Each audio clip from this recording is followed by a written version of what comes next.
नमस्कार, सुप्रभात. मी रुशाली यादव सारंग. आता आपण पाहणार आहोत सुपरफास्ट 50 बातम्या. फडणवीसांनी घेतली केंद्रीय गृहमंत्री अमित शहांची भेट. राज्यामधल्या मंत्र्यांवर झालेल्या घोटाळ्याच्या आरोपांवर चर्चा, सूत्रांची माहिती. महाराष्ट्राच्या मंत्रिमंडळामध्ये बदल होणार का, याकडे लक्ष.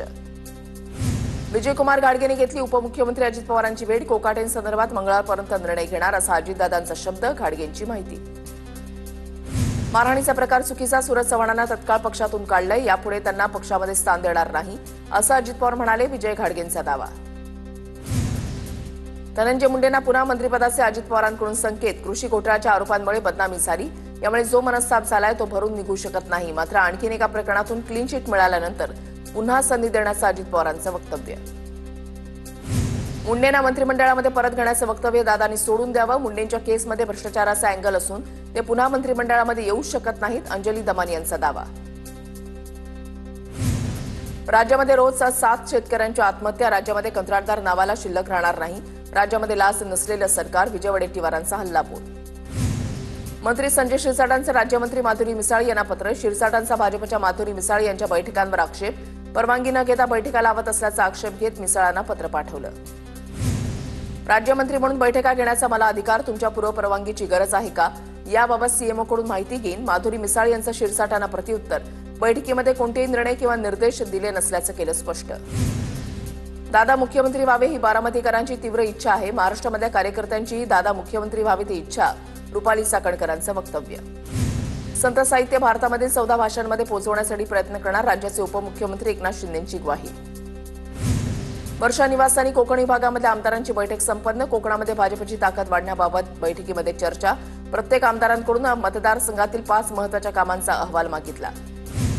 काँग्रेसचे माजी आमदार कैलास गोरंट्याल यांनी नारायण कुचेंची भेट घेतली. गोरंट्याल आणि नारायण कुचेंमध्ये अर्धा ते पाऊण तास चर्चा.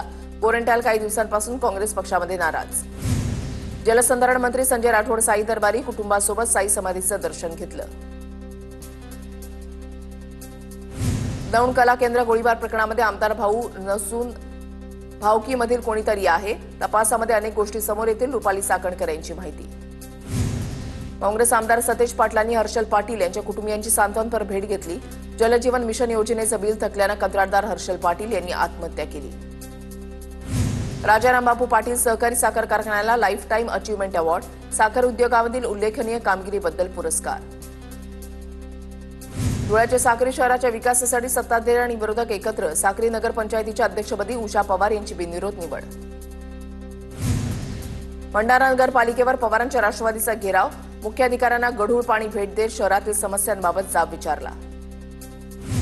पालघर जिल्ह्याला हवामान विभागाकडून आज पावसाचा रेड अलर्ट. जिल्ह्यातील सर्व शाळांना महाविद्यालयांना सुट्टी जाहीर. जिल्हाधिकारी डॉ. इंदुराणी जाखड यांचे आदेश. धुळे जिल्ह्यामध्ये 15 ते 20 दिवसानंतर पावसाच्या सरी. शेती पिकांना मोठा फायदा. शेतकऱ्यांकडून समाधान व्यक्त.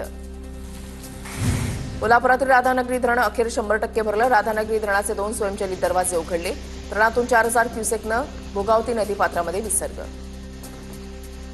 वाशिम जिल्ह्यामध्ये आडाण धरणाचे 2 दरवाजे उघडले. 2 दरवाजामधून पाण्याचा विसर्ग सुरू. उल्हास नदीच्या पाणी पातळीमध्ये वाढ. कर्जत परिसरामध्ये पडत असलेल्या पावसामुळे उल्हास नदीची पाणी पातळी वाढली. नदीकाठच्या नागरिकांना सतर्कतेचा इशारा. बदलापुरातील बारवी धरण कोणत्याही क्षणी ओव्हरफ्लो होण्याची शक्यता. बारवी नदीलगतच्या गावांना सतर्कतेचा इशारा. एमआयडीसीचं कल्याण, अंबरनाथ, उल्हासनगर, मुरबाडच्या तहसीलदारांना पत्र. डोंबिवली एमआयडीसीमध्ये पावसामध्ये झाड कोसळलं. वाहनांचं मोठं नुकसान, मात्र कोणतीही जीवितहानी झाली नाही. मुसळधार पावसाचा रायगडच्या महाड तालुक्याला फटका. नडगाव गावात घर कोसळून मोठं नुकसान, जीवितहानी टळली. भंडाऱ्याच्या साकोलीमध्ये सततच्या पावसानं विहीर खचली. सुदैवानं जीवितहानी नाही. सिव्हिल लाईन प्रभाग क्रमांक 8 मधली घटना. गोंदियाच्या तिरोडा तालुक्यामध्ये वैनगंगा नदीवरील धापेवाडा बॅरेजचे 15 दरवाजे 3 मीटरनं उघडले. 15 दरवाजामधून 1,40,000 क्युसेकनं पाण्याचा विसर्ग. जळगावच्या मुक्ताईनगरमध्ये अनेक दिवसांच्या विश्रांतीनंतर जोरदार पाऊस. दुबार पेरणीच्या संकटामध्ये अडकलेल्या शेतकऱ्याला दिलासा. सोलापुरातील उजनी धरणावरील ब्रिटिशकालीन डिक्सळ पुलाला खिंडार. पूल कोणत्याही क्षणी कोसळण्याची भीती. उपाययोजना करण्याची नागरिकांची मागणी. नंदुरबार जिल्ह्यामधल्या अनेक गावातील रस्त्यांची दुरवस्था. रस्ता नसल्यानं आता ड्रोनच्या साहाय्यानं औषध पोहोचवले जाणार. जिल्हा प्रशासन आणि मुंबई आयआयटीच्या वतीनं महत्त्वाकांक्षी प्रयोग. सांगलीच्या कवठेमहांकाळ तालुक्यामधल्या नांगोळ्यामध्ये देवाभाऊ केसरी बैलगाडा शर्यत रंगणार. महाराष्ट्रासह कर्नाटकातील 550 बैलगाडा चालक सहभागी होणार. बीडच्या परळी शहरामध्ये श्री शंकरलिंग शिवाचार्य महाराजांची भव्य शोभायात्रा, भाविकांची मोठ्या संख्येनं उपस्थिती. केडीएमसीच्या घनकचरा कंत्राटावरून वाद पेटला. दारू घोटाळ्यामध्ये अटकेमध्ये असलेल्या संचालकाच्या कंपनीला केडीएमसीचा 85 कोटींचा ठेका, ठाकरेंची सेना आक्रमक. ठाण्याच्या शहापूर तालुक्यामधल्या चेरपोली गावामध्ये विषबाधा झाल्यानं 3 सख्ख्या बहिणींचा मृत्यू. मात्र मुलींच्या आईची संशयास्पद भूमिका असल्यानं पोलिसांनी ताब्यात घेतलं. काही दिवसांपूर्वी पती आणि पत्नीमध्ये वाद. कल्याणमधील तरुणी मारहाण केल्याचं प्रकरण, पीडित तरुणीनं मानपाडा पोलिसांच्या तपासावर तीव्र नाराजी व्यक्त केली. तपास अधिकारी बदलण्याची पीडितेची मागणी. वसई महापालिकेच्या परिवहन बस चालक आणि वाहक यांना बेदम मारहाण. वाहनाला रस्ता देण्याच्या कारणावरून 5 जणांकडून मारहाण. मारहाणीच्या विरोधात कर्मचाऱ्यांचा संताप. नांदेडच्या हिप्परगा माळ इथल्या शेतकऱ्याची नापिकी आणि कर्जाला कंटाळून आत्महत्या. योगेश डाकोरे असं मयत शेतकऱ्याचं नाव. आर्थिक मदत करण्याची गावकऱ्यांची मागणी.